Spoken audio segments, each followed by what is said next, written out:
Salut, c'est Simon. Je m'embarque pour une aventure de 3 mois à travers l'ouest de la France pour rencontrer des dirigeants et dirigeantes pour porter un nouveau regard sur eux. Je pars sans assistance, en Solex, donc je sais pas trop dans quoi je m'embarque, mais en tout cas je vous embarque pendant 3 mois. Alors, c'est par où la direction ?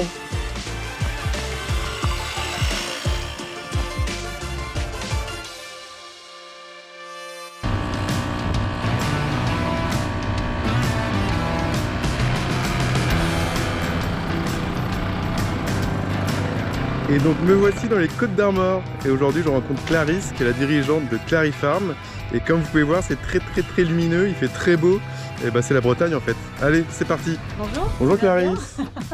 Enchanté. Enchantée, bienvenue. Donc tu es... Moi je suis Clarisse Lecourt, la fondatrice et la dirigeante du laboratoire Clarifarm. Et là on est où Clarisse ? On est à Saint-Alban dans les Côtes d'Armor, Ok. à côté du Val-André. Et t'as toujours habité là ? T'as toujours été ici ? Non, je suis née à Saint-Brieuc. Pas loin, 20 km. Oh mon Dieu, c'est loin. Et tout à l'heure, quand j'étais assis dans l'accueil, là, je regardais un peu les gens qui travaillaient, etc. Parce qu'ils m'ont proposé de venir à la salle de réunion. Je me suis dit non, je préfère être dans l'accueil pour... T'imprégner. Ouais, pour sentir. Et je trouvais ça assez extraordinaire. L'atmosphère L'énergie. est calme, elle est sereine, elle est apaisée. Ouais.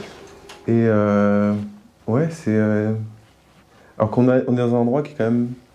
C'est une ancienne boucherie. Ici, là ? Ouais. Ah ouais, Une boucherie de gros. Ah ok. On dirait pas, hein. Ah non, une ancienne boucherie qui est devenue une entreprise pour l'hygiène des femmes. On parle de vagin, ouais. Mais ouais, donc j'étais vraiment surpris par le calme, l'ambiance. On nous dit souvent ça en fait. Je sais pas, les prestataires, tu vois, genre les assureurs, aiment bien venir chez Clarifarm.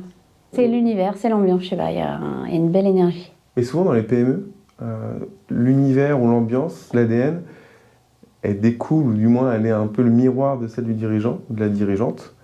Est-ce que toi, t'es calme dans la vie de tous les jours ou... Non, j'ai un peu les doigts dans la prise. Non, Ah ouais ? Enfin, je suis calme, mais en même temps, ça turbine, quoi. Et tu fais quoi pour te canaliser ? Je bois l'apéro avec les copines, je sais pas. Non, je me pose sur le port de Daouette, coucher de soleil avec les amis, ouais. Non, j'ai pas besoin de me canaliser, je sais pas.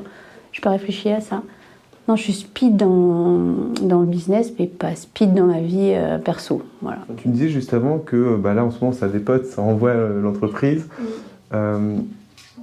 J'imagine qu'il n'y a pas eu que des phases d'hypercroissance ou de croissance soutenue.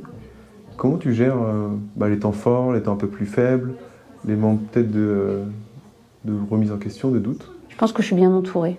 Et du coup, ma base, elle est solide. Ma base familiale est super solide. Donc, c'est pas grave, quoi. Donc, premier jour où tu déposes les statuts de Clarifarm, est-ce que tu t'en souviens à peu près de cette période-là ? Oui, je m'en souviens, ouais. Si tu pouvais glisser un mot, un conseil au creux de l'oreille de Clarisse à cette période-là, qu'est-ce que tu lui dirais à Clarisse juste avant qu'elle crée sa société ? Éclate-toi. Prends du plaisir. Ouais. Prends du plaisir. Te gêne pas. Après, le pas bon, ça te sert, hein. Les échecs, les embûches, les merdes, ça sert vachement. Et puis si toi, tu as une ambition et tu t'arrives pas à atteindre cette ambition ou ce cap parce que tu as une merde, en fait, à chaque fois, tu sais quoi, c'est pour le bien de l'entreprise ou c'est pour mon bien. Donc c'est génial. C'est comme si c'était un peu inscrit, tu vois. Ouais, c'est un peu l'histoire de « et ça bien, ça mal », on verra bien, puis finalement... Ça apporte forcément du positif. Quelquefois, tu es dégoûté parce que tu n'es pas dans le succès du projet ou le succès du business ou quoi. Mais en fait, au bout du bout, tu te rends compte que si tu n'as pas été sur ce chemin, c'est qu'il ne fallait pas y aller et que c'est pour le bien de l'entreprise. C'est un peu mystique. Un peu dommage, ouais. Mais c'est comme ça. En fait, mon constat, c'est ça. Tu vois, quelquefois, une autre fois, je sais pas, j'ai bugué, je rate un rendez-vous super important. Et après, je regarde Béatrice et j'ai cerveau droit, cerveau gauche, un super pilier ici. Et en fait, heureusement que tu l'as raté. Je dis ouais, parce que je n'avais pas le jus pour faire le rendez-vous. À chaque fois, c'est bien, tu vois, quand je merde. C'est pour une bonne cause. Donc quand quelque chose ne marche pas... Ouais, c'est qu'il ne fallait pas que j'y aille. C'est superstitieux, hein, peut-être un peu, mais c'est comme ça.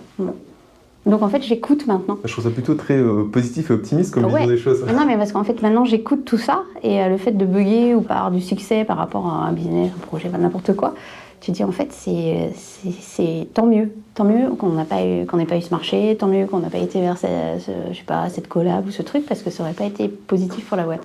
Donc finalement tu veux du positif partout, Parce que quand ça marche, tu célèbres. Et quand ça marche pas, c'est que tu devais pas y aller, c'est que ta place n'était pas là. Bah ouais, c'est peut-être une philosophie que tu acquiers à force avec les petites années. Enfin, quand tu crées from scratch, tu tires pas à blanc, quoi. Enfin, c'est ta boîte que tu as créée, c'est tes tripes, c'est ton argent, c'est ton temps, et après c'est l'équipe que tu as créée, donc c'est super. Et donc en fait, je pense que tu crées des petits codes comme ça pour te rassurer. Parce qu'au tout début, quand tu crées l'entreprise, c'est quand même très lié à tes propres besoins. Tu te rends compte de ce dont tu peux avoir besoin en tant que femme sur certains produits. Oui, il y a toujours un lien en fait. Quand tu réfléchis à l'affaire, j'ai un fibrome, donc des règles très abondantes. Donc ça m'est déjà arrivé d'être dans des situations au restaurant, dans un rendez-vous, machin, putain t'as tes règles qui débarquent, t'as pas ce qu'il faut sous la main. J'aurais bien été contente de trouver une protection d'hygiène dans les chiottes du bâtiment où je suis en place, quoi. Et ça c'est mon histoire aussi. En fait, on n'a pas qu'une problématique en tant que meuf, quoi. Il y a il y a les étapes de la vie du vagin avec ce qui va bien, ce qui va pas bien, et je pense qu'on se retrouve tous avec ces mêmes problématiques à un moment donné, quoi. Non, et les mecs ont des problèmes aussi. C'est encore plus tabou. T'as des incontinences urinaires et pas que. T'as des pathologies où t'as des oups, et le pauvre gars qui a un rendez-vous, parce que tout le monde a le droit d'avoir une profession et que c'est pas lié à ton anus ou ton vagin, tu vois ce que je veux dire. Donc je pense que ouais, ça pourrait sauver la journée de la personne, tu vois. Dans le sens bien-être, quoi. Ouais, je comprends. T'es pas dans la merde, quoi. J'ai l'impression que t'es quelqu'un de très positive, dans les bons moments, comme dans les moments où tu te poses des questions. Si quelque chose va pas, ou tu vas pas chercher d'excuses par rapport à toi, tu vas regarder le contexte et tu vas dire c'est le contexte qui a des biais, qui a des lacunes, qui a des limites. C'est le contexte qu'on va essayer d'élargir, on va essayer de changer pour l'améliorer. En fait, ce que je pense que je me dis, c'était déjà énorme tout ce qu'on a fait, tout ce qu'on a construit. Quand tu pars from scratch, c'est de la folie, quoi. Tu fais, wow, enfin, tu vois, tu regardes un peu dans le rétro, tu fais, putain, tout ce qu'on a fait, un truc de fou et tout, c'est génial. Et donc déjà, ça c'est énorme, c'est gagné, et ça remplit des cases. Tu sais, c'est comme, j'ai eu ma phase voyage, voyager à fond, et puis j'ai l'impression que cette case, elle est bien remplie, donc j'ai moins besoin de voyager, ou moins besoin d'aller découvrir des trucs sur l'autre côté de la planète. Et ben cette phase entrepreneuriale, tu vois, je la voulais, j'étais à fond et tout, et il y a une jolie case qui se remplit doucement, et je trouve ça vachement bien.